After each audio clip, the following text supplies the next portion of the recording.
Tem histórias na Fórmula 1 que parecem lenda, coisas que tu ouve e pensa, não é possível que isso aconteceu de verdade. Mas o Spygate quase destruiu a categoria inteira. Em 2007, enquanto o mundo via uma das temporadas mais intensas da história, enquanto Alonso e Hamilton travavam uma guerra interna que ninguém entendia, enquanto Ferrari e McLaren se atacavam dentro e fora das pistas, nos bastidores, duas pessoas trocavam documentos confidenciais, blueprints, dados secretos, esquemas completos de um carro de Fórmula 1, 780 páginas da Ferrari paradas passadas para a McLaren, em silêncio, durante meses. É a maior história de espionagem da Fórmula 1 moderna. E o mais absurdo, tudo começou com um homem, um único engenheiro, que sentia que a Ferrari tinha deixado de ouvir ele. O Spygate não é sobre carros, não é sobre pilotos, é sobre ego, paranoia e traição, e um sistema inteiro que quase colapsou por dentro. Hoje, tu vai ouvir a história completa, sem cortes, sem versões oficiais, sem narrativa da FIA. A história real, do começo ao fim. Senta, respira e presta atenção, porque isso aqui não foi só espionagem, foi muito maior. 2007 não era uma temporada comum, era uma temporada que nasceu quebrada desde o primeiro dia. A McLaren estava tentando renascer depois de anos apanhando da Ferrari. A Ferrari tentava sobreviver depois da saída de Schumacher, Ross Brown e Rory Byrne, a espinha dorsal da Era de Ouro. E os pilotos? Os pilotos eram basicamente armas carregadas que ninguém conseguia controlar. Hamilton estava chegando como o estreante mais badalado da história moderna. E Fernando Alonso? Bom, o Alonso era bicampeão mundial que esperava ser tratado como rei e não estava disposto a ser sombra de um novato. Isso criou uma bomba relógio. Dentro da McLaren, a tensão entre os dois não era apenas esportiva, era emocional, era psicológica, era política. E Ron Dennis, o homem que sempre controlou tudo com frieza quase científica, começou a perder a mão sem perceber. Enquanto isso, a Ferrari vivia um dos bastidores mais confusos da década. Jean Todt já não tinha mais o mesmo controle de antes. O presidente da Ferrari se metia cada vez mais na operação. E dentro de Maranello, engenheiros importantes começavam a se sentir desvalorizados. Inclusive um em especial, que vai ser o coração dessa história. A temporada inteira era uma guerra civil dentro de duas gigantes. E quando tu tem dois times gigantes em crise, com líderes instáveis e pilotos que se odeiam, alguma coisa vai quebrar. E quebrou. Só que não foi na pista, foi nos bastidores. Num lugar onde ninguém estava olhando. Numa troca silenciosa de e-mails, pastas, impressões e reuniões discretas. E é aqui que o Spygate nasce, porque para entender espionagem industrial, tu precisa entender o ambiente perfeito para ela acontecer. Em 2007, a Fórmula 1 criou exatamente esse ambiente. Equipes desesperadas por vantagem, líderes políticos instáveis, engenheiros insatisfeitos, pilotos em guerra interna, egos inflamados, pressão pública e zero controle institucional. O Spygate não foi um raio no céu azul, foi uma consequência natural de um ano onde todo mundo estava disposto a tudo, absolutamente tudo para vencer. E é nessa atmosfera tóxica que surge o primeiro protagonista da nossa história, Nigel Stepney, um homem que decidiu que, se a Ferrari não o queria mais, alguém havia de querer. Toda grande história de traição começa com uma pergunta simples: por que alguém faria isso? E no caso do Spygate, essa pergunta tem nome e sobrenome: Nigel Stepney. Stepney não era qualquer engenheiro, ele era um dos pilares da Ferrari nos anos de Schumacher, um dos caras que transformou um carro rápido em um carro imbatível. Trabalhou lado a lado com Ross Brown, Rory Byrne e Jean Todt, a santíssima trindade da Ferrari dos anos 2000. Mas a Fórmula 1 é cruel com quem fica no passado. Quando Schumacher saiu, Brown saiu, Byrne se aposentou e a Ferrari entrou em uma transição, Stepney esperava subir, esperava mais poder, mais voz, mais responsabilidade. Recebeu o contrário, foi colocado de lado, ignorado, substituído por gente mais nova, mais alinhada com o novo ciclo. E dentro de Maranello, onde orgulho vale mais que salário, isso não é só desrespeito, é humilhação. Nigel ficou ressentido, e ressentimento é combustível de tragédias. Aos poucos, ele começou a se distanciar da equipe, reclamava publicamente, dizia que estava insatisfeito, que não queria mais viajar, que a Ferrari tinha mudado e não para melhor. I am looking at spending a year away from Ferrari. I'm not currently happy with the situation within the team. I really want to move forward with my career, and that's something that's not happening right now. Ideally, I'd like to move into a new environment here at Ferrari, but if an opportunity arose with another team, I would definitely consider it. Mas ninguém levou a sério. Ninguém imaginou que ele faria algo mais grave. Só que Nigel estava prestes a cometer um dos atos mais explosivos da história da Fórmula Fórmula 1. Levou para fora da Ferrari documentos internos confidenciais e entregou eles para a concorrência. Não estamos falando de rumor, estamos falando de 780 páginas. O projeto completo do carro, blueprints, ajustes, dados, testes, mapas, tudo. Uma traição total. E é nesse momento que Nigel encontra o segundo protagonista dessa história, Mike Coughlan, engenheiro sênior da McLaren. Dois homens insatisfeitos, ignorados, frustrados, unidos pela pior motivação possível: serem mais valorizados pelos inimigos do que pelos próprios times. Aliás, antes de continuar, deixa eu te falar uma coisa rápida, porque isso aqui realmente tem a ver com quem ama a história de Fórmula 1. Se tu curte colecionar réplicas, miniaturas, modelos em escala e aquelas peças que transformam qualquer instante no altar da Fórmula 1, dá uma olhada na Auto Fórmula. É literalmente o lugar onde eu compro minhas miniaturas. Tem lançamento toda semana, modelos raros, edições limitadas e muita peça que simplesmente não aparece em loja comum. É o tipo de coleção que deixa qualquer fã de corrida maluco. O link tá aí na descrição, depois dá uma passadinha lá. Agora sim, seguimos. Stepney precisava de alguém que se interessasse pelo que ele tinha. Precisava de vantagem para colocar a McLaren de volta para lutar contra a Ferrari. Os dois se encontraram, conversaram e naquele instante nasceu o maior ato de espionagem industrial da história da Fórmula 1. Uma pasta gigante, quase 1000 páginas, entregues de mão em mão, lidas dentro de casa, guardadas no lugar mais improvável, uma impressora copiadora na sala da família Coughlan. E esse detalhe ridículo, foi o que destruiu a McLaren. Porque se não fosse isso, talvez ninguém tivesse descoberto nada. Mas sempre existe a peça que não deveria estar ali, e essa ponta solta estava prestes a explodir.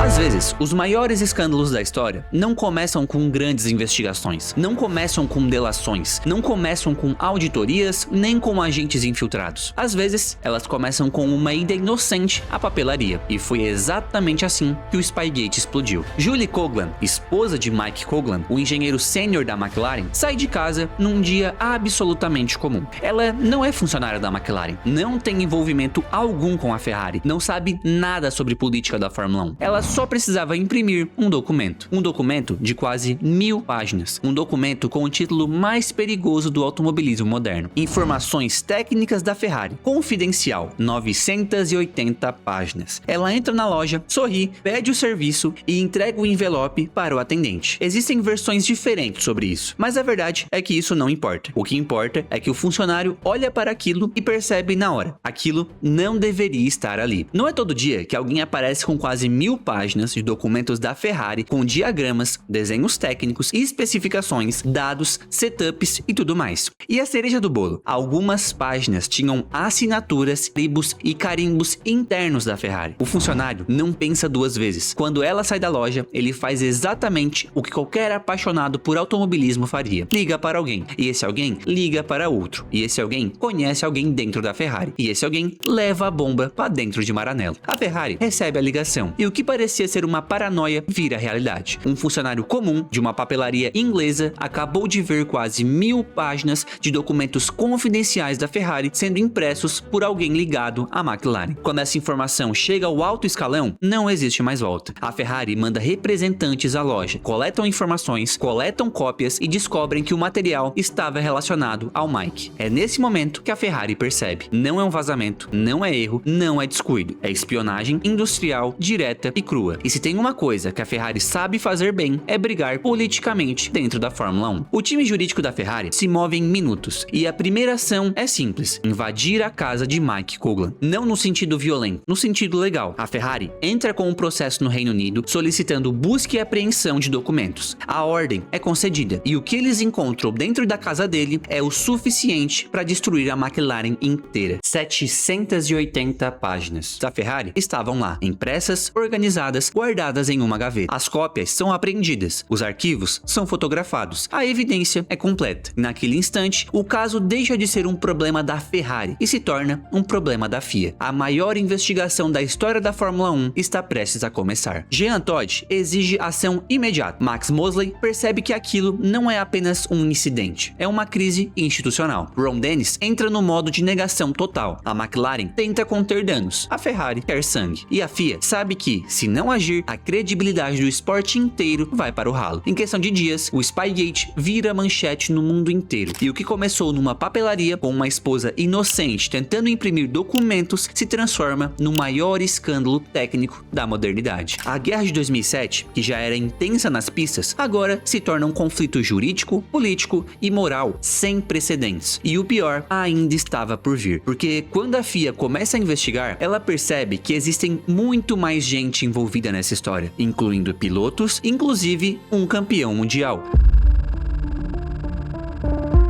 A FIA começa a investigar oficialmente, e a primeira coisa que eles querem saber é simples: a McLaren usou ou não as informações roubadas da Ferrari? A resposta oficial da McLaren? Não, negação total. Ron Dennis fez questão de repetir isso a cada entrevista, a cada comunicado, a cada reunião da FIA. Nenhuma informação da Ferrari foi usada em nosso carro, mas a FIA não acreditava, e com razão, porque bastou a investigação começar para aparecerem mensagens internas, e-mails, troca de informações, detalhes demais, coisas que só alguém com acesso aos documentos da Ferrari poderia saber. E foram esses e-mails que mudaram tudo. E-mails que mostravam que pilotos da McLaren estavam conversando sobre dados técnicos que não deveriam ter. E aí vem a bomba: Fernando Alonso, Pedro de la Rosa, Lewis Hamilton de forma indireta. Sim, o escândalo chegou nos pilotos. A FIA descobre um e-mail enviado por Pedro de la Rosa, piloto de teste da McLaren, para Fernando Alonso. O conteúdo desse e-mail é simplesmente devastador. De la Rosa envia para Alonso informações técnicas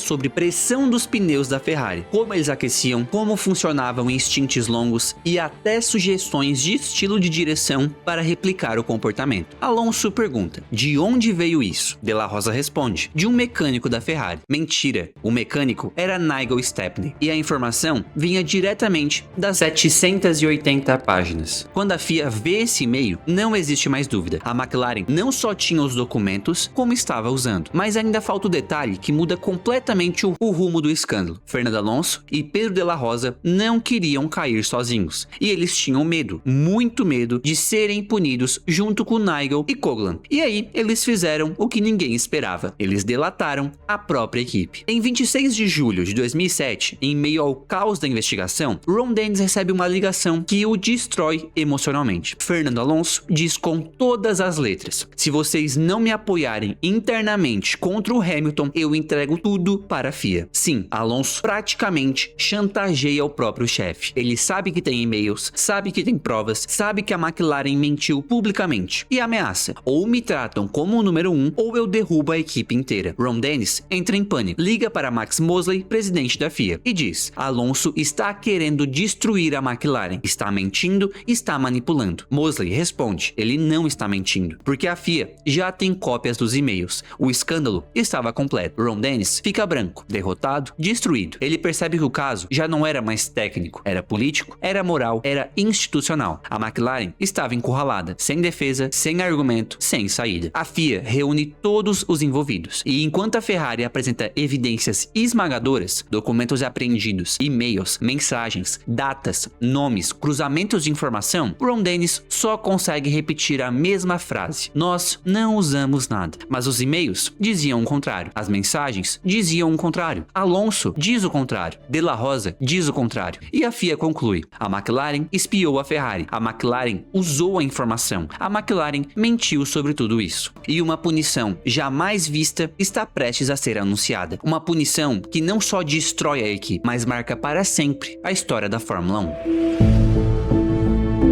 14 de setembro de 2007, Paris, sede da FIA. O salão onde as decisões mais pesadas da história da Fórmula 1 são tomadas está lotado. Advogados, dirigentes, jornalistas, executivos. Principalmente, a McLaren entra completamente acuada. Ron Dennis parece um fantasma. Martin tenta manter a compostura. Os advogados respiram rápido. Os celulares estão desligados. A Ferrari observa tudo com um sorriso discreto, quase invisível, mas presente. E no centro da mesa, com um olhar frio, está o presidente da FIA, o homem que vai decidir o futuro da Fórmula 1. Ele sabe exatamente o tamanho do caso e sabe que qualquer passo errado transforma o esporte num circo. O mundo inteiro está assistindo. A Ferrari apresenta 780 páginas. As impressoras, os registros de Stepney, as trocas de arquivo, contratos, testemunhas, os e-mails de Pedro de la Rosa, os e-mails para Alonso, dados cruzados que mostram que a McLaren discutiu as informações. É um arsenal, um ataque completo. A McLaren tenta resistir, insistindo que os documentos não influenciaram o carro, os pilotos só conversaram tecnicamente, não houve vantagem, não houve uso direto, não houve integração na equipe técnica.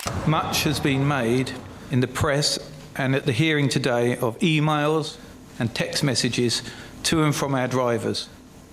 The World Motorsport Council received statements from Fernando Alonso, Lewis Hamilton and Pedro Della Rosa stating categorically that no Ferrari information had been used by McLaren and that they had not passed any confidential data to the team. Mas tudo isso desmorona a cada prova apresentada, cada cruzamento de data, cada resposta vaga, a cada silêncio desconfortável. Mosley e percebe que o Ron Dennis, um dos homens mais poderosos da história da Fórmula 1, está derrotado. A Ferrari então faz algo que destrói qualquer chance de defesa. Ela apresenta comparações técnicas que provam que algumas discussões internas da McLaren só poderiam ter sido feitas por alguém que leu os documentos. Não a saída. E Mosley anuncia que vai se retirar para decidir o veredito. A imprensa espera, as equipes esperam, o paddock inteiro espera. Lá dentro, a FIA já sabe o que precisa: punir, dar exemplo, salvar a credibilidade, enviar mensagem, não permitir que a espionagem industrial vire jogo normal. A dúvida não é punir ou não punir, é quão pesado deve ser. E aí vem a decisão, a maior punição da história da Fórmula 1. Mosley volta ao salão, senta, olha diretamente para Ron Dennis e diz: a McLaren é considerada culpada. A punição será histórica. E fica um silêncio na sala. Até o ar parece parar. E então volta. A McLaren está excluída do campeonato de construtores de 2007. Todos os pontos, tudo sumiu. A multa é de 100 milhões de dólares. A maior multa da história do esporte mundial. McLaren and Mercedes are stripped of all constructor points for the 2007 World Championship. Something like this is very difficult because a team like McLaren can hire the best lawyers you can get your hands on. Não da Fórmula 1, do esporte. Uma sentença esmagadora, humilhante, incontestável. E aí vem o detalhe mais irônico de todos. Os pilotos, Hamilton e Alonso, estão autorizados a continuar disputando o campeonato de pilotos. Ou seja, a equipe está morta, mas os pilotos podem lutar pelo título. O que transforma 2007 mais esquizofrênico e politicamente bizarro da Fórmula 1. Porque Hamilton e Alonso, que já se odiavam, agora precisam lutar entre si, enquanto o mundo inteiro vê a McLaren derreter nos bastidores. Quando a sentença é anunciada, Ron Dennis sai da sala de julgamento, engole seco, respira fundo e pela primeira vez em décadas de carreira, ele parece quebrado. A imagem de um líder frio, calculista e inabalável se desfaz. Ron Dennis está destruído, emocionalmente e politicamente. E essa é uma das cenas mais emblemáticas do Spygate, um dos maiores chefes da história da Fórmula 1 sendo esmagado pelo próprio sistema que ele ajudou a construir. Quando a FIA anuncia a punição, o planeta inteiro reage. Manchetes imediatas, jornais abrindo edição especial, rádios narrando como se fosse final da Copa, torcedores enlouquecidos, especialistas divididos, pilotos chocados, engenheiros em pânico. O Spygate deixa de ser um escândalo técnico, vira crise global. E o pior ainda estava por vir, porque agora, com a McLaren destruída, a pergunta era inevitável: quem seria o campeão mundial? Hamilton? Alonso ou um piloto da Ferrari correndo no silêncio dessa guerra? E o destino tinha planos muito irônicos para 2007. O julgamento do Spygate destruiu a McLaren institucionalmente, mas o que destruiu a McLaren esportivamente foi a guerra interna entre seus dois pilotos. O time que deveria dominar o campeonato com o melhor carro do grid simplesmente implodiu por dentro, e ninguém mais foi responsável por isso do que Hamilton e Alonso, dois gênios, dois monstros, dois talentos absurdos, mas completamente incapazes de existir na mesma equipe. Depois da sentença da FIA, a situação dentro da McLaren ficou insustentável. Alonso se sentia traído, Hamilton se sentia injustiçado, Ron Dennis perdeu o controle psicológico dos dois. Os mecânicos estavam divididos emocionalmente. A imprensa tratava cada treino como guerra civil. A Ferrari assistia tudo com um sorriso discreto, porque enquanto a McLaren afundava, Raikkonen chegava, silencioso, constante, frio, perigoso. Alonso era tecnicamente o piloto mais preparado do grid em 2007, mas psicologicamente ele estava destruído. Imagina, entrar na McLaren como bicampeão, esperar tentar ser a estrela absoluta e ver um estreante roubar todos os holofotes e ver a sua própria equipe apoiar esse estreante e depois ser chamado de chantagista na imprensa e por fim ser visto como o delator na maior crise da Fórmula 1. Fernando Alonso era um vulcão prestes a explodir e ele explodiu. Suas conversas internas vazaram, suas ameaças chegaram ao público. Ron Dennis já não confiava mais nele e Alonso sabia. A McLaren não queria mais ele. A McLaren tinha escolhido Hamilton. Alonso entra na fase final da temporada com raiva, frustração e uma motivação destrutiva: não deixar Hamilton ser campeão. E sim, isso aconteceu. É real e está documentado. Para Hamilton, 2007 era uma montanha-russa emocional. Ele era o estreante mais forte da história. Eu já contei essa história aqui no canal. Liderava o campeonato, era mais amado pela equipe do que o Alonso, tinha apoio técnico interno, a imprensa britânica o tratava como o novo Senna. Mas agora, a equipe estava destruída, Alonso o odiava, a FIA o investigava, a Ferrari torcia contra, a política engolia tudo. Hamilton tentava manter o foco, mas um estreante de 22 anos não consegue carregar esse fardo sozinho. E a pressão explode no pior momento possível, o GP da China. Hamilton vai para os boxes com o pneu totalmente destruído, escapa na entrada do pit, fica atolado na brita e abandona. Uma corrida inteira perdida por um erro simples: parar tarde demais. Esse abandono abre a porta que Raikkonen estava esperando desde março. Com a McLaren sangrando, Raikkonen começa a avançar com uma precisão absurda. Monza vence, Spa vence, China vence, Brasil vence. Sim, ele venceu 4 das últimas 5 corridas. E a Ferrari vira a temporada quando ninguém mais acreditava. Enquanto Hamilton e Alonso se matavam internamente, Raikkonen trabalhava em silêncio, fazia pontos e aproximava. E aí chega Interlagos, o palco onde tudo isso ia se decidir. O GP do Brasil começa com Hamilton liderando o campeonato. Bastava terminar em 5º lugar, só isso. Mas a McLaren estava emocionalmente destruída. Os dois pilotos se odiavam, os mecânicos estavam divididos, os engenheiros estavam exaustos. E com uma equipe assim, nada funciona. Hamilton erra câmbio, o carro corta potência, cai para o fundo do grid. Tenta se recuperar, mas é tarde demais. Alonso tenta buscar a Ferrari, mas não consegue. A corrida termina e o impossível acontece. Kimi Raikkonen, campeão mundial de 2007, por um ponto. Um ponto que só existiu porque a McLaren se autodestruiu. O Spygate não tirou o título da McLaren. A McLaren tirou o título dela mesma. Ron Dennis termina o ano derrotado. Alonso vai embora. Hamilton fica anos traumatizado pelos bastidores de 2007. Stepney é demitido e banido. Coughlin desaparece da Fórmula 1. A Ferrari comemora em silêncio. E Raikkonen ganha o título mais improvável da década. A mensagem era clara: quando uma equipe briga contra si mesma, ela já perdeu. Quando o Spygate terminou, não foi só a McLaren que saiu destruída. Tudo ao redor. Equipes, pilotos, a FIA, a política do paddock, tudo foi reconfigurado. Foi como uma bomba que estourou dentro de uma sala. Não existe forma de sair ileso. E aqui tá o que mudou na Fórmula 1. Primeiro, a McLaren nunca mais foi a mesma. Antes de 2007, a McLaren era símbolo de estrutura, disciplina, engenharia absoluta, frieza cirúrgica, excelência britânica. Depois do Spygate, ela virou instável, emocional, politicamente rachada, tecnicamente irregular, insegura nas decisões. A confiança da equipe morreu naquele ano, e isso teve consequências diretas nos anos seguintes. Falhas estratégicas constantes, perda de talentos, queda de desempenho técnico, saída de Alonso, saída de engenheiros chaves, colapso esportivo a partir de 2013. A McLaren precisou de mais de uma década para se reconstruir emocionalmente, e só voltou ao topo nos últimos anos, justamente quando se afastou das sombras de 2007. Segundo, Ron Dennis, o homem que parecia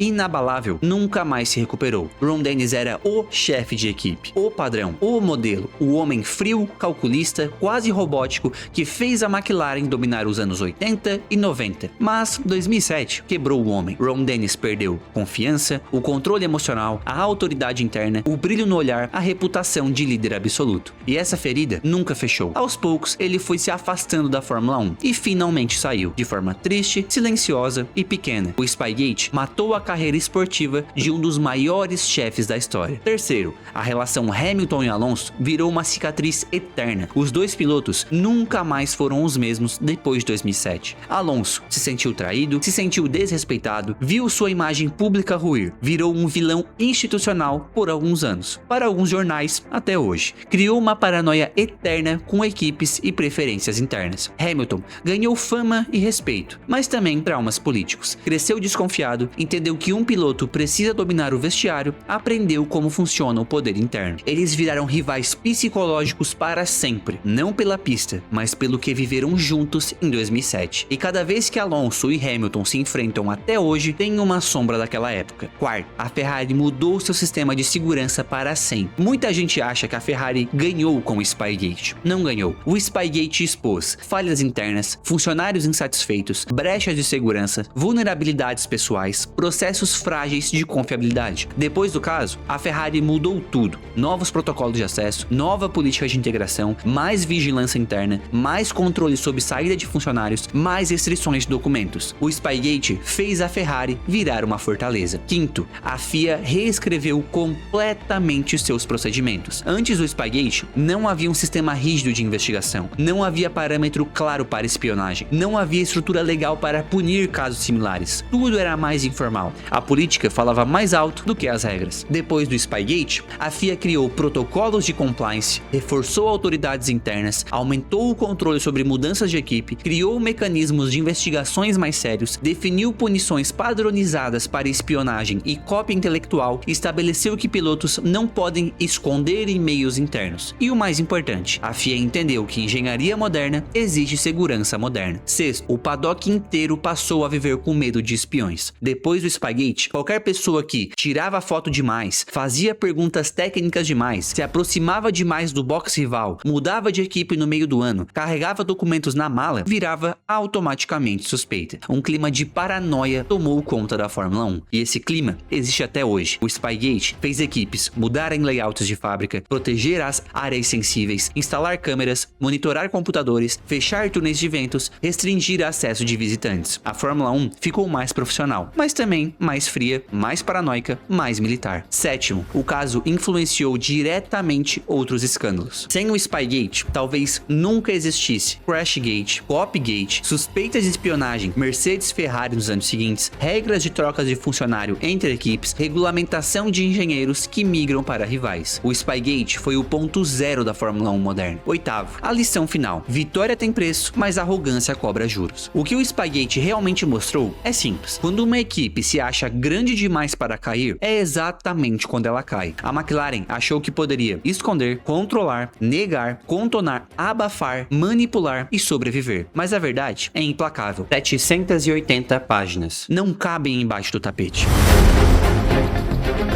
O Spygate não foi apenas um escândalo, não foi apenas uma espionagem industrial e definitivamente não foi só uma briga entre duas equipes gigantes. O Spygate foi o dia em que a Fórmula 1 inteira, equipes, pilotos, dirigentes, torcedores, teve que encarar a própria natureza. Porque por trás de todo o glamour, velocidade e engenharia, existe um esporte profundamente humano. E é justamente esse lado humano que causa o caos. O ser humano erra, sabota, chantageia, mente, joga sujo, sente inveja, quer poder, quer reconhecimento, quer status, quer vencer a qualquer custo. E em 2007, todos esses impulsos apareceram de uma vez. Nigel Stepney queria derrubar a Ferrari, Mike Coughlan queria ganhar uma vantagem proibida, a McLaren mentiu várias vezes tentando abafar o caso, a FIA politizou tudo, Ron Dennis perdeu o controle emocional, Alonso ameaçou expor o time, Hamilton viveu um trauma sob pressão, a Ferrari tentou transformar o escândalo numa guerra moral. E no meio de tudo isso, o esporte quase se destruiu. Mas talvez o detalhe mais cruel e mais irônico seja esse. A McLaren tinha o melhor carro do ano, tinha os dois melhores pilotos do mundo e tinha tudo para dominar 2007. Mas não perdeu o título por culpa da Ferrari, nem da FIA, nem dos documentos roubados. A McLaren perdeu o título porque não conseguiu vencer a si mesma. E essa é a grande verdade que ninguém gosta de admitir. Não existe adversário mais perigoso do que o próprio time. Enquanto Alonso e Hamilton travavam uma guerra interna, enquanto Stepney e Coughlan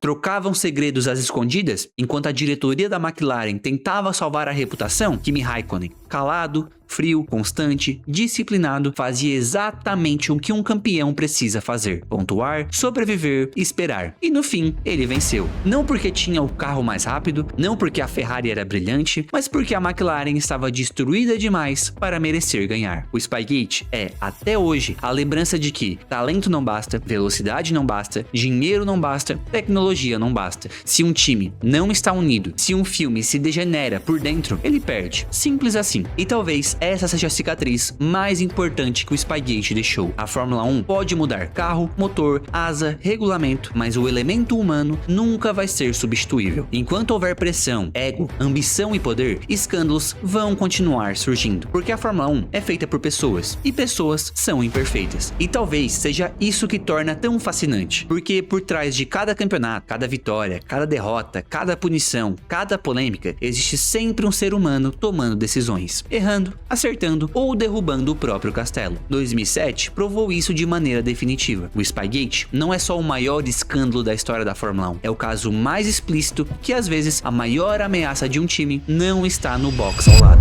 mas no espelho. E lembrando, quer os melhores produtos da Fórmula 1? Passa na loja da Auto Fórmula, usa o cupom MOTOR01 e garante 10% de desconto. Você ajuda bastante o canal. E se você quiser entender o lado esportivo daquela temporada de 2007, assiste o vídeo que tá aparecendo agora na tela. Eu sou José e esse é o Paddock Motor. Valeu, galera!